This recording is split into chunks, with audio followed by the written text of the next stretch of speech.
I don't know what's out there because we can't prove it. There's no way of knowing because it's outside the realm of reality. Do you have to have proof to understand everything? You have to have evidence. That's how we know things. Yes. Do you really have to have that?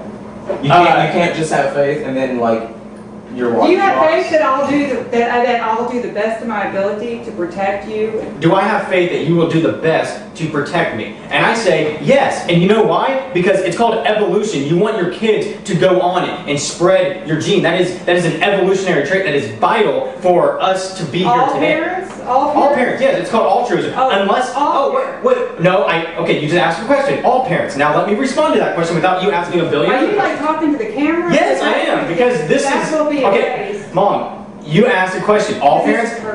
You asked a question. All parents. Let me respond to that. Not all parents. Some parents don't do that, and that's called a mental illness. When people have an imbalance in the brain, they do things that are sometimes illogical. Like sometimes. I think Andy's full of shit. That's what I think. Okay, no, hold on. Let me respond to Austin. See, Austin also does the Gallup, where he talks so much that because there's really no conversation with him. Austin does this Gallup, this technique. Okay, listen. Science can't explain everything. No, it can't. I never said it could. Okay. That's what you're implying, though. You didn't say that. But you're implying it. Okay, listen. Deshaun said I'm implying science can explain everything. No, it can't.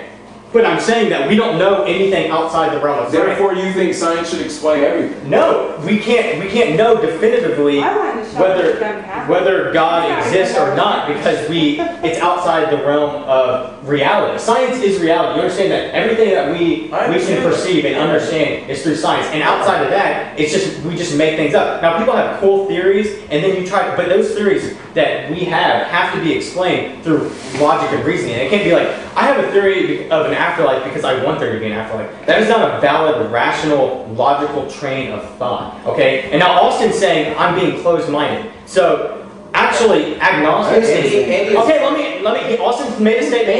Can I respond to the statement? I'll tell it simply. Andy is not closed-minded. End of statement. Thank you. And we are the most. The Christians are the most closed-minded of them all. The Christians. All right, that was funny, Austin. Now let me explain why. Can I explain why? Because Christians are closed-minded because they will never believe that there is not a God. They will never have the concept of any other religion besides their own. That is why I am not closed-minded at all. I will believe in anything if it sounds logical and it seems reasonable. You'll be part of a cult soon. No, because cults are illogical and they do things that are not reasonable. So no, I will not be a part of the cult. In fact, you're probably part of the biggest cult ever called religion. Anyways, so I am totally Christianity. So Austin, do you believe that I'm closed-minded? No. I don't really pay attention to what you say. See now, I think you talk too much. Because it takes a long time to argue. We've all heard it. It's the same argument 10 times over. Well, no. You're not changing anyone's mind. Exactly, because you're closed-minded. But I'm talking to Mom. I know that you're not going to change your mind. But Mom is trying to change my mind. See, Andy, I know what you're saying. You want me to change. I'm not trying to change. According to my... Why would I not be trying to save your life? And because it's the worst thing in the world to not believe. And it bothers me a great deal, but I can't make you change your mind. I can't make you go get your cancer. Yes, you can sit here and talk to me.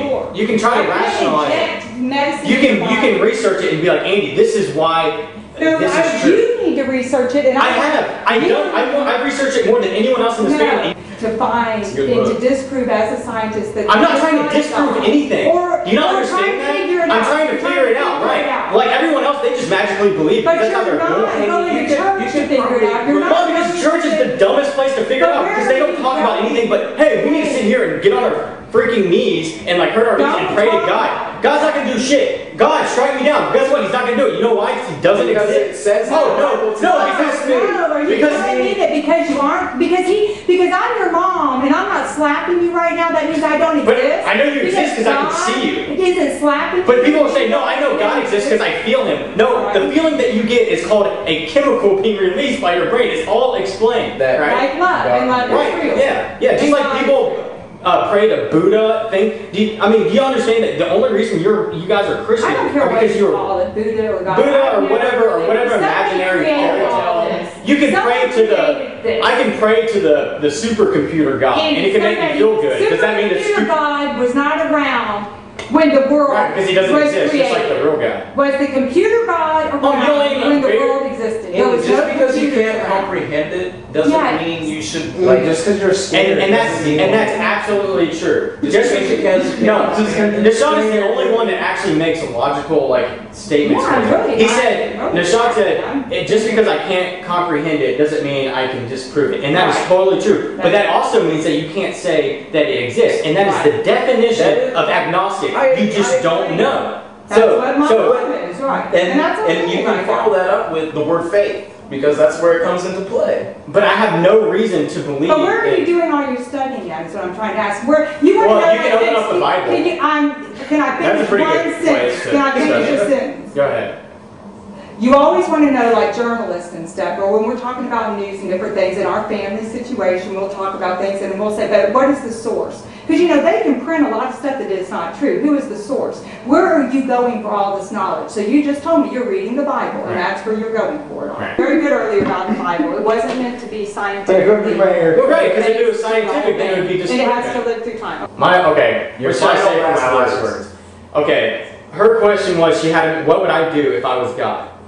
To make people believe. If I was God, I would show them empirically, if I called upon him, I would show evidence that, I pray and something happens, that you can test, and that would be undeniable that God exists. God can do tons of things that prove that his existence. But you know what? He does things sometimes, and people call it miracles, but of course those aren't, and then if you try to test those miracles, you can't test them, because then people are like, well, God only does it whenever he wants. Well, no, you know why it doesn't happen? Because he doesn't exist. I mean, it's common sense. No, Come on, think free about will. it. It's free will is the but answer. what free will do the to people that, have? God slaughtered the firstborn in Egypt. What free will do those firstborn have, Mom? But to God, those people, they're coming up to a better place than they were when they were down here. No. We don't know what is waiting for us, so we don't have that vision. But the truth of the matter But you just said they have free will. What free will do they have? Why do you think they that could was choose in when the they Old die? Testament. And if you believe in the Bible, then you believe in the Old Testament. is different. Babies don't really have decision-making skills.